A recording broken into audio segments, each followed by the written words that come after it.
আসসালামু আলাইকুম, সবাই কেমন আছেন? আশা করছি যে যেখানে আছেন ভালো আছেন, সুস্থ আছেন। দুপুরে রান্না বসায় দিছি। এখানে কাঁকরোল ভর্তা করবো, সেজন্য কাঁকরোলগুলো আমি সিদ্ধ করে নিতেছি।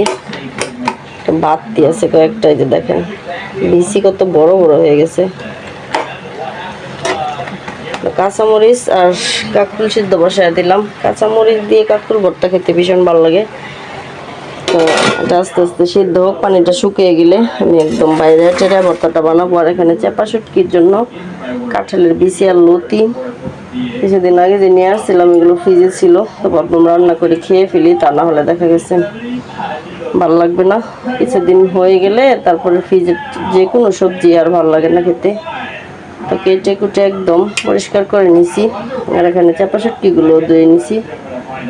আর বেশি করে কাঁচামরিচ পেঁয়াজ সব কিছু কেটে কেটে রেডি করে নিছি। আস্তে আস্তে রান্নাটা বসাই। আর এখানে আমি ভাত বসাই দিয়েছিলাম, ভাতও আমার হয়ে গেছে। এই যে প্রচন্ড গরম, রান্নাঘরটা একদম মানে কি বলবো, গরমে রান্নাঘরের মধ্যে আসাই জানা। আর চুলা জ্বালানোর পরে তো কোনো কথাই নেই। তো সম্পূর্ণ ভিডিওটার সাথেই থাকেন, দেখতে থাকেন কিভাবে কি করি। তো পানিটা একদম শুকায় গেছে। আর এই যে এরকম ছেঁচুনি দিয়ে এভাবে ভর্তাটা বানিয়ে নিব, একদম মিশায় ফেলবো সব কিছু। আর আমার ছেলে দেখেন কত সাউন্ড দিয়ে টিভি দেখতেছে। এখন পেঁয়াজ দিয়ে নেই, তবে পেঁয়াজ দিব। ভর্তাটা আগে বানাই, তারপর শেষের দিকে পেঁয়াজ দিব। তাহলে পেঁয়াজের যে একটা ফ্লেভার, তারপরে আবার দাঁতের নিচে একটা পেঁয়াজের না কামড়ও করলে আবার ভালো লাগে না।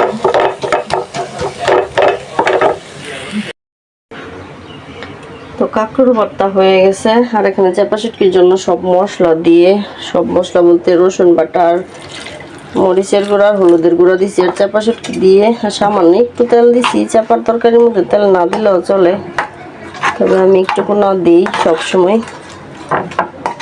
এখন মশলাটা ভালোভাবে কষাইয়ে আর সাথে পেঁয়াজ দিছি, কাটা পেঁয়াজ। আজকে পেঁয়াজ বেটে দেয় নাই। তো মশলাটা ভালোভাবে কষিয়ে চাপা শুটকির তরকারিগুলো দিয়ে দিব। লতা আর কাঁঠালে দিছি, ভালোভাবে কষায় নিই। চাপার তরকারি মশলাটা ভালোভাবে কষায় নিছি। আর এখন অনেক সুন্দর একটা ফ্লেভার বের হচ্ছে। তার এগুলো দিয়ে দিই।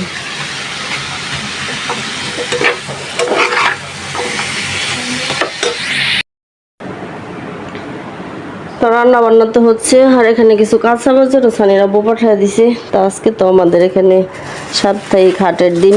তো দেখা গেছে সাপ্তাহিক হাটের দিনই আমাদের এখানে বাজার করা হয়। কাঁচা বাজার যেগুলো, এগুলো আনা হয়। তাছাড়া এমনিতেই সব সময় পাওয়া যায়।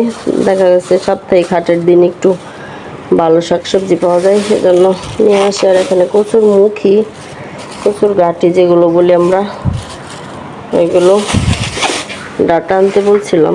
কচি একদম সবুজ ডাটা নিয়ে আসছে, ডাটাগুলো খুবই সুন্দর।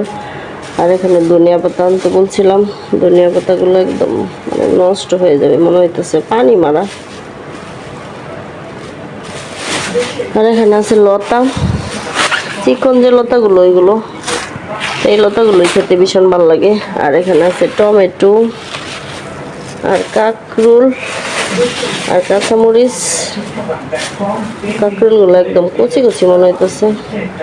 তো ফ্রিজে যেগুলো ছিল ওইগুলো আমি আজকে তো ভর্তা বানালাম, দেখলেনি। আর কাঁচামরিচ নিয়ে আসছি, আর টমেটো, বেশি করে টমেটো আনতে বলছিলাম। এই আমাদের সবজি বাজারটা বেশি আনলে দেখা গেছে নষ্ট হয়ে যায়, সেজন্য বলছি যে যা যা দরকার সেগুলোই, যেগুলো খাওয়া হবে সেগুলো আনতে বলছিলাম। আর আমার ছেলের আমি খাবার দিছি, দেখেন খাইতেছে।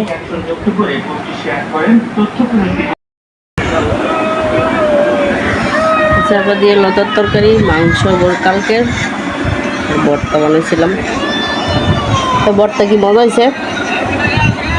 কি আর ভর্তা কই তার বেটা? পটল আনো তুমি? কাঁকরোল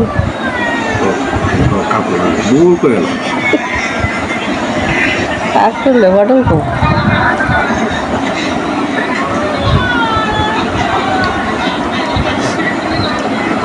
যা গরম পড়ছে জীবনের মধ্যে খাওয়া দাওয়া কিচ্ছু ভালো লাগছে না।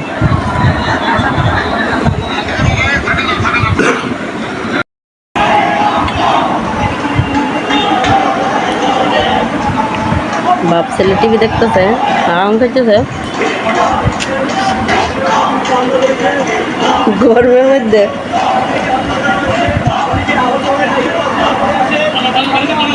খাওয়া শেষ করো তাড়াতাড়ি।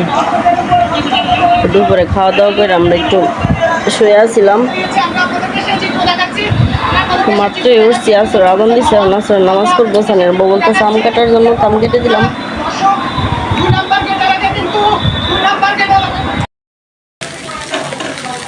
তো বিকেলের দিকে রান্না করে চলে আসলাম, রামের জন্য নুডলস বানাইতেছি, সন্ধ্যার নাস্তা। তো সন্ধ্যা এখনো হয় নাই, আমার ছেলে বলতেছে খিদা লাগছে, সেই জন্য নুডলস বানিয়ে দিতেছি। আর এত গরম আজকে সারাদিন গেল, গরমের জন্য দেখা গেছে টিকাই যাচ্ছে না, প্রচন্ড গরম।